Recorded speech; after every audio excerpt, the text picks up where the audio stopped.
¿Qué tal? ¿Cómo están, Excelente amigos y todo, ¿va? amigas de esta comunidad? Esta semana se dieron a conocer noticias relacionadas con el Betito, el líder de la Unión Tepito. Algunos lo consideran el líder histórico, otros más el líder que continúa operando detrás de las rejas. En fin, un personaje que sin duda alguna ha marcado la historia del narcotráfico en la Ciudad de México. Las noticias no fueron nada halagüeñas, sobre todo porque comienzan a caérsele las acusaciones a la Fiscalía de la Ciudad de México. Y para platicar este tema se encuentra un periodista que ustedes saben yo admiro, respeto y aprecio muchísimo.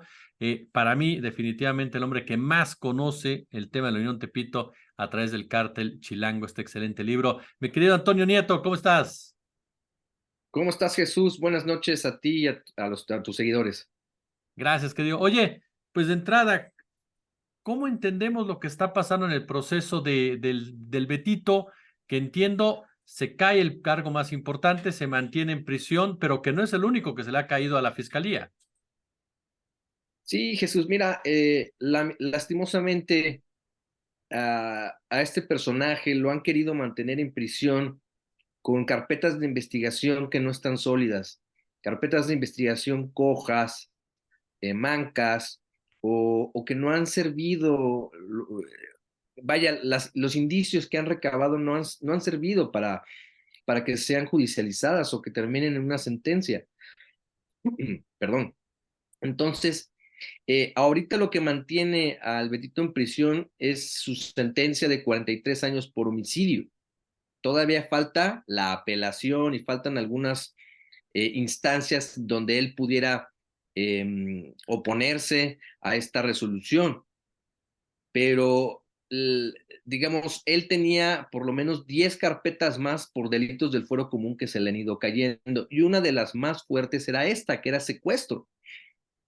Pero Jesús, al tú ver la audiencia que se desarrolló y ver las pruebas y la experiencia del Ministerio Público, de la gente de investigación que pusieron al frente, pues te das cuenta de la nula preparación que tienen los servidores públicos en un debate, digamos, procesal, en un nuevo sistema de justicia donde tienes que argumentar.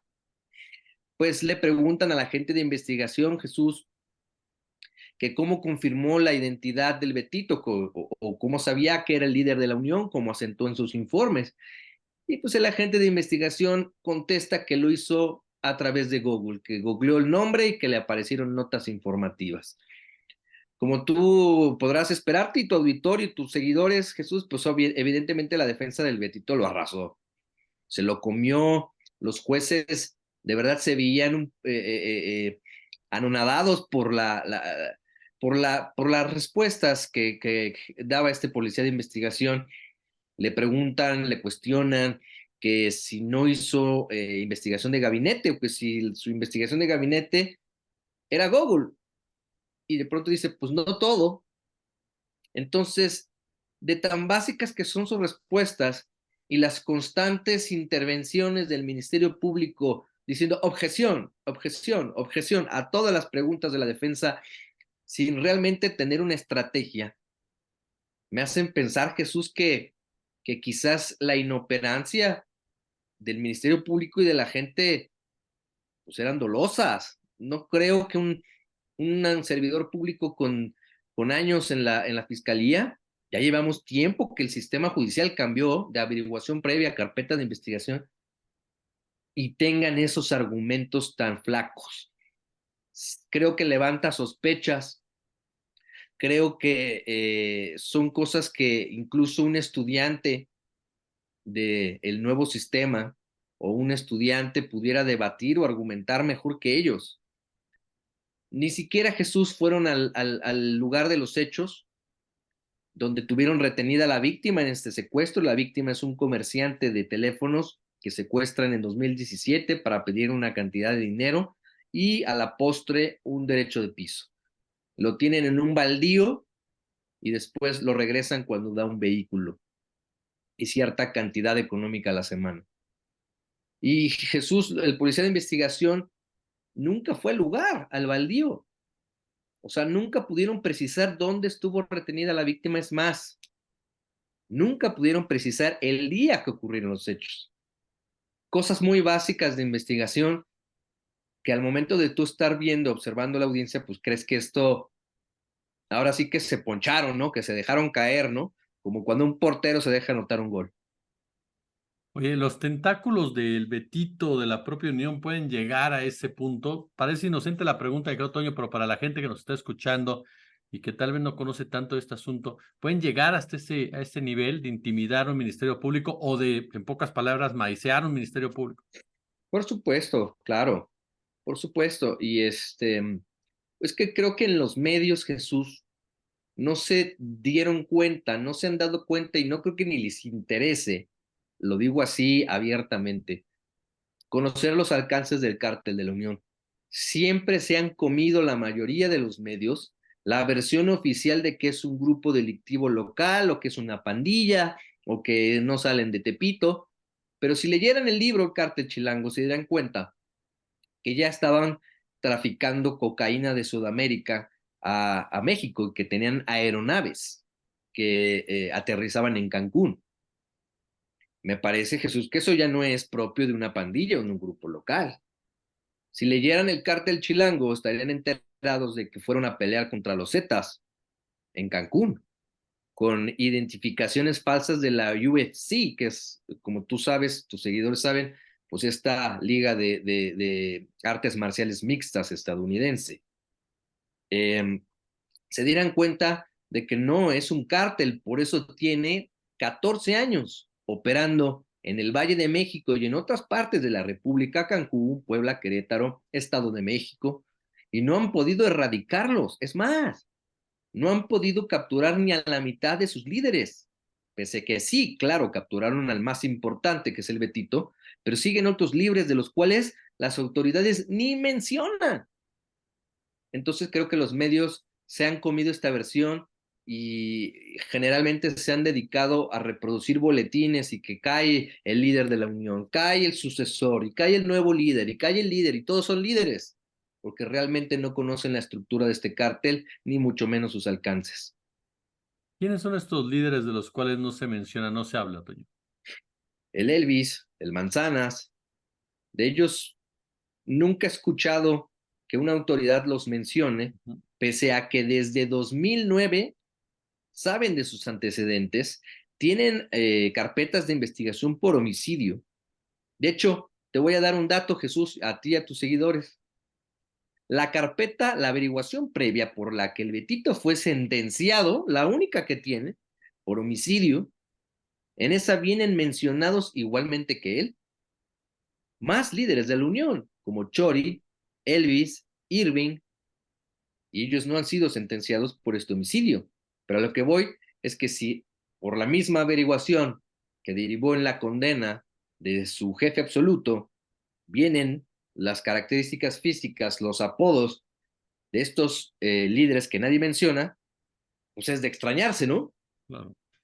Entonces, no, definitivamente el alcance de la Unión debería estar en los primeros planos de lo que ha venido ocurriendo en la Ciudad de México y que los medios entiendan que es un cártel y que como tal no lo van a erradicar como han erradicado las autoridades otros grupos delictivos que sí son domésticos. Recordarás el cártel independiente de Acapulco, el Ujú. cártel del Pacífico Sur, en fin, muchos de estos grupos delictivos que se autodominaban cártel, el cártel de Tláhuac, ya han sido erradicados.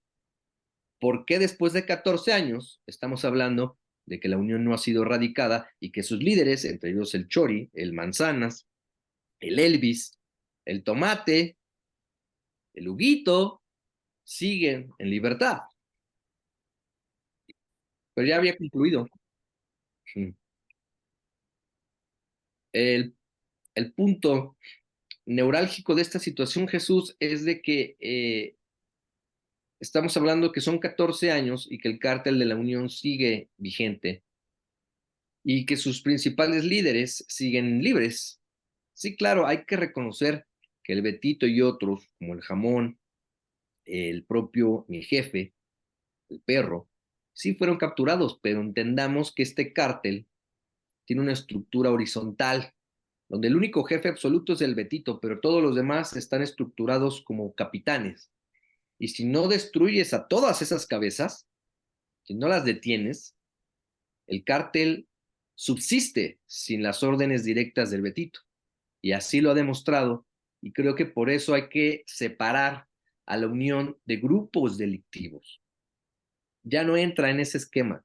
Ya no entra donde entraba el cártel de Tláhuac, el cártel del Pacífico Sur, el cártel independiente de Acapulco y los miles que han estado en Tamaulipas, en Nuevo León, que son grupos que derivaron del cártel del Golfo, por ejemplo, o de los Zetas. Esos son grupos delictivos, no cárteles.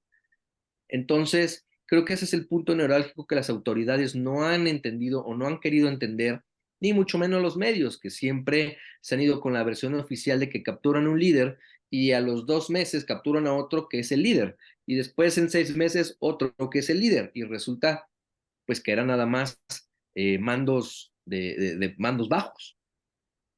Oye, Toño, ¿y no han querido entender o no les conviene entender, por ejemplo, a las autoridades la dimensión de la Unión Tepito?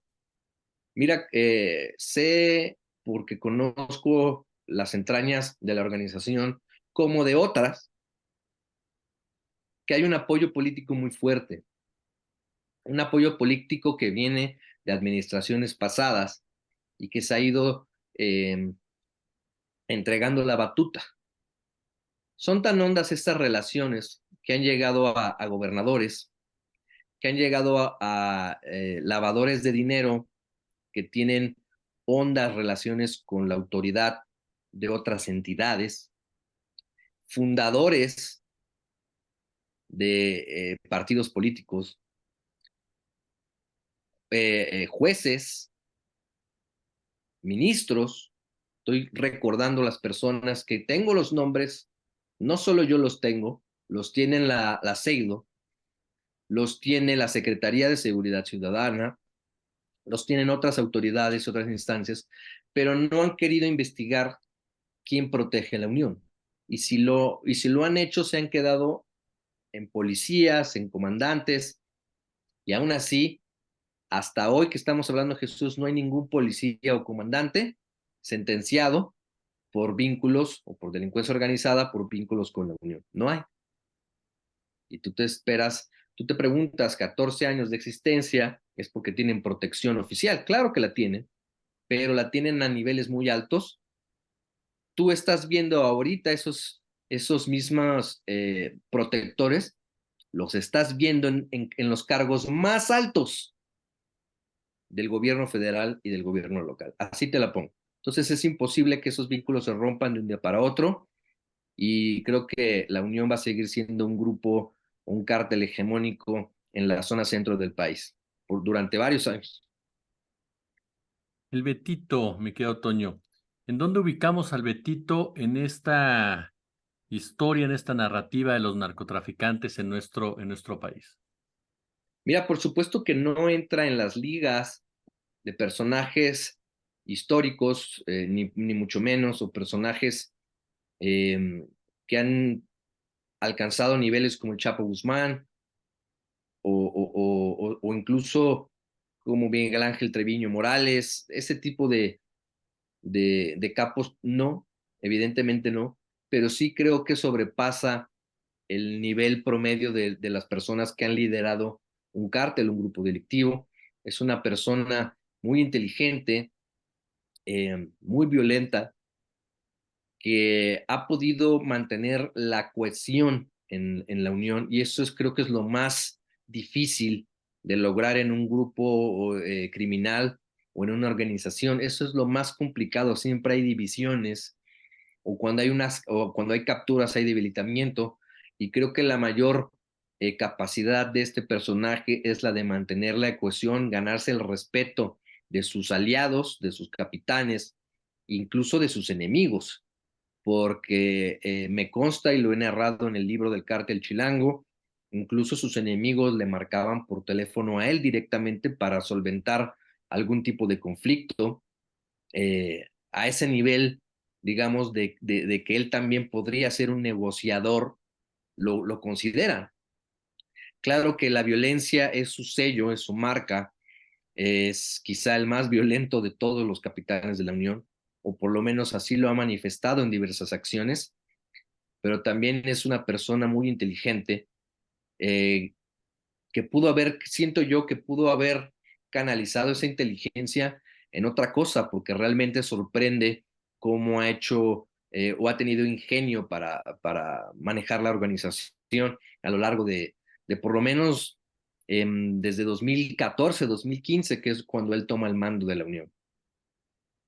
Oye, uno de los puntos que me llama mucho la atención y que tú incluso lo plasmas en este cártel Chilango, es cómo desde un principio se jugó mucho con la narrativa de la fundación, incluso de la Unión Tepito. Mucha gente en un principio se la atribuía a la Barbie, a Edgar Valdés Villarreal, cuando en realidad lo que tú describías, tú corrígeme por favor, era el nacimiento de lo que se conoció como la Unión Insurgentes posteriormente. Pero la Unión Tepito como tal es esencia plena de un grupo compacto que está ahí, en el barrio Bravo. También es que de verdad hay que, no es tan sencillo, Jesús. No, no, no. La unión no surge de un grupo de personas del barrio de Tepito. La unión surge de la cabeza de un narcotraficante internacional, ¿Sí? de un narcotraficante que estuvo preso en Estados Unidos, un narcotraficante millonario, compadre de Arturo Beltrán Leiva. Ahí El surge abuelo. la unión. El Betito y sus capitanes son los sicarios, el grupo armado de este personaje, que después, por muchas circunstancias, se quedan con el título, la charola, como dicen, de la Unión. Pero no, es un error pensar que 5 rateros o matones se juntaron y dijimos, vamos a llamarnos la Unión y empezaron a matar gente. No, señor, la Unión era desde la cabeza de este poderoso narcotraficante que ya no está, ya falleció. eh, La cabeza era defender los intereses de la mafia china, de la mafia coreana, de la policía, de los comerciantes y de los vendedores, de las familias antañas que vendían droga en Tepito, defenderlas del cártel que estaba formando la Barbie. Y para eso utilizaba diversos brazos armados, pero el más fuerte en Ciudad de México era el que tenía el Betito, Elvis, Manzanas, Perro, mi jefe, Chori, Tomate, Irving, Huguito. Son ellos que sí empezaron robando, pero robando, por ejemplo, el Betito, camiones blindados, o sea, no robaba chicles, no robaba carteras. Ellos el Betito fue entrenado por otro gran mafioso que robaban las blindadas. Tú sabes que lo más difícil o lo más bravo en el mundo del Lampa, más que traficar con droga, es robar las blindadas, porque literal te vas a balacear con personas que también traen chaleco, preparación y armas de alto poder en un camión blindado que lleva millones de pesos. Hay que saber de ese negocio y hay que tener muchos huevos para hacerlo. Claro. El Betito surge de ahí, no surge, en realidad no lo vas a ver que vendía droga en las esquinas, no. Él nació ya de cepa mafiosa, como algunos de los personajes que integran su grupo. Entonces, no, por eso los alcances de la Unión no son locales nada más. Ellos ya se codeaban con otro nivel de mafiosos. Ellos ya se codeaban con personajes, e insisto, o sus enemigos eran los Zetas, la Barbie, no eran los pandilleros de aquí de la esquina. Por eso es que cuando empiezan a asesinar a las familias que no se quieren alinear, lo hacen rápido y fácil. Podrías decir, esas familias también tienen gente armada y son de Tepito. Claro. Pues sí, pero no podían competir con la escuela mafiosa que llevaban estos de la Unión. Y antes, los patrones de la Unión son gente trillonaria que volaba, que traía en barcos o que traía en aviones toneladas de cocaína y las bajaba en el aeropuerto de la, internacional de la Ciudad de México, que tenían contactos con el Mayo Zambada, que tenían contactos con Arturo Beltrán Leiva. Entonces, no, eso es creer que la Unión surgió del barrio y que eran gente del barrio nada más, eh, pues una idea falsa que yo he venido destronando con el libro del cártel Chilango. Por eso es un cártel. Y que nos ayuda a entender en realidad, como bien señala, los alcances de esta organización criminal. Ahorita que mencionabas precisamente, Toño, la presencia de capos de otra naturaleza, de otra índole. Yo recuerdo muy bien que la Ciudad de México siempre se mantenía un poco fuera de toda esta disputa, o por lo menos mediáticamente se mantenía fuera de la violencia que se generaba por parte del crimen organizado.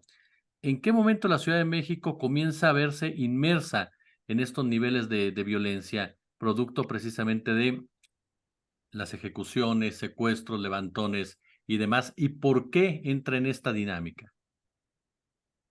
Mira, Jesús, esto comenzó desde mi punto de vista con la mano con ojos, Mm. pero fíjate que la mano con ojos por eso solo duró unos 3, 4 años, porque a pesar de que su líder fue escolta de Arturo Beltrán Leiva, no era más que eso, un escolta, sí de élite, pero un escolta. Entonces su visión estaba mucho más sesgada que lo que pudiera ser un narcotraficante de altos vuelos, que es el verdadero fundador de la Unión. Creo que la mano con ojos puso una vara de violencia muy alta en la Ciudad de México, porque yo lo viví, yo fui a los muertos, al lugar de los hechos, y dejó, ya digo, los medios ya no se acuerdan, la gente no se acuerda, pero dejó 2 cabezas en el toldo de una camioneta en conscripto frente a eh, las oficinas militares, periférico y conscripto. ¿Tú sabes lo que es ese hallazgo a las 7 de la mañana? ¿Tú sabes el tráfico que hay a esas horas? Y de pronto una camioneta donde en el toldo afuera están 2 cabezas. ¿Tú sabes lo que es colgar un cuerpo decapitado frente a, no sé si puedo decirte la marca, pero es un Adelante, set adelante. frente al Palacio de Hierro de Interlomas? Ese puente, si alguna vez has ido por ahí, ese puente vehicular, tú ves de frente el Palacio de Hierro. Y tenía una lona el Palacio de Hierro en ese entonces que decía una frase: soy totalmente Palacio. Y ahí fue donde colgaron a un decapitado con un mensaje dirigido al procurador del Estado de México, que era Castillo. Dejaban decapitados cada tercer día en Tlalpan, en la alcaldía de Tlalpan, en Naucalpan, vehículos incendiados con gente descuartizada en la puerta del centro comercial de Santa Fe. Pero la gente ya no se acuerda. Estamos tan acostumbrados a la violencia, Jesús, tan entumidos por las noticias que todos los días se suceden, que la memoria es muy corta. Entonces creo que la mano con ojos puso esa vara de impunidad, porque a pesar de que la organización criminal la destronaron hasta los últimos integrantes, pues les costó 3 años, 3, 4 años de estar em, en constante levantamiento de cadáveres en los lugares más emblemáticos de la Ciudad de México o del Estado de México. Entonces, creo que a partir de ahí las organizaciones criminales se dieron cuenta que podían hacer eso en la Ciudad de México. Antes ya había habido hallazgos, yo fui a verlos, de la familia michoacana, de los decapitados del aeropuerto, que eran gente, entiendo que los Beltrán Leiva hicieron ese trabajo, bueno, o ese crimen, que eran agentes aduanales. También fue como, wow, la primera vez que dejan unos descabezados en la Ciudad de México. Pero esa vara, esa burbuja se rompió y ya no hay vuelta atrás. Ya no podremos volver, o pienso yo que va a ser muy complicado volver a esas épocas en el 2007 para atrás, donde eran muy esporádicos los hallazgos criminales en la Ciudad de México. Ahora ya es un polvorín, el Estado de México es un polvorín, y todos los grupos pequeños y domésticos aspiran a ser cárteles, aspiran a actuar como cárteles, buscan tener contactos como cárteles para bajar cocaína de Sudamérica, todos. Antes esos solo era para los grandes capos, tú ves las series y dices, no, pues el Mayo Zambada, el Capo de Capos, el Chapo Guzmán, los Arellano Félix. Nada más ellos tenían un control muy, muy férreo de sus plazas. Ahora ya es o sea, ya han florecido muchísimos grupos criminales. Hace poco saqué en Televisa un reportaje en N+, donde tú comparabas un informe de la Fiscalía Capitalina, entonces Procuraduría, un informe secreto sobre la situación actual del narcomenudeo y del narcotráfico, y ellos cuántos grupos delictivos y cárteles tenían identificados que operaban en el Valle de México, en la Ciudad de México. ¿Y cuántos hay ahora? Que lo sabemos a través de los últimos informes filtrados por Wikileaks, donde se ven los informes de la Sedena, y unos más recientes, porque eso es como de 2, 3 años para atrás, y unos más recientes que yo obtuve. Vas a ver cómo en 2007 había 6, si mal no recuerdo, 6 cárteles que operaban. A ver, son Arellano Félix, no estaban los Beltrán Leiva separados del cártel de Sinaloa, eran Arellano Félix, Sinaloa, del Golfo, y me parece que el cártel de Juárez. 4. El cártel de la Charola, que es una forma en que se denomina el cártel de la policía, que siempre ha estado, y ya. 5. Y tú ves ahora, con los informes de la Sedena en 2020, y eran Cártel del Golfo, Zetas, Cártel de Sinaloa, Beltrán Leiva, Arellano Félix, Cártel de Juárez, Cártel del Noreste, y si se me escapa por ahí otro. Y grupos delictivos, ¿cuántos había en 2007? Y había como 7 grupos delictivos. Algunos ni siquiera tenían nombre. Eran Iztapalapa, el cártel que está en Gustavo Madero. Y ves en 2020, y hay como 20. Y ves los más recientes, y hay como 30 grupos delictivos. Los Macarios, el cártel de Tláhuac, Concho y Cano, Juan Balta, La Unión, los Rodolfos, en fin, los Balines, o sea, ¡uf! Una lista larguísima de grupos delictivos, todos con capacidad de fuego, secuestran, derecho de piso, traen armas largas, tienen cooptados a policías, todos en sus feudos. Y la Unión, por encima de todos, abarcando la totalidad de la zona metropolitana del Valle de México. ¿Qué te dice eso, Jesús? Que ha explotado el panorama mafioso en la Ciudad de México. No solo no se contuvo, sino que se atomizó. Entonces ahora tienes que combatir a 25 grupos delictivos, calle por calle. Está cabrón. O sea, de verdad está muy cabrón. Mi querido y admirado Antonio Nieto, usted lo acaba de escuchar, reitero, uno de los hombres que más conoce definitivamente lo que sucede aquí en la Ciudad de México y particularmente con el Cártel de la Unión Tepito, el Cártel Chilango. Yo siempre se lo voy a recomendar como un libro que marca una referencia al respecto. Querido amigo, te agradezco como siempre estos minutos para nuestra comunidad. Gracias, Jesús. Un saludo, un abrazo. Estamos en contacto.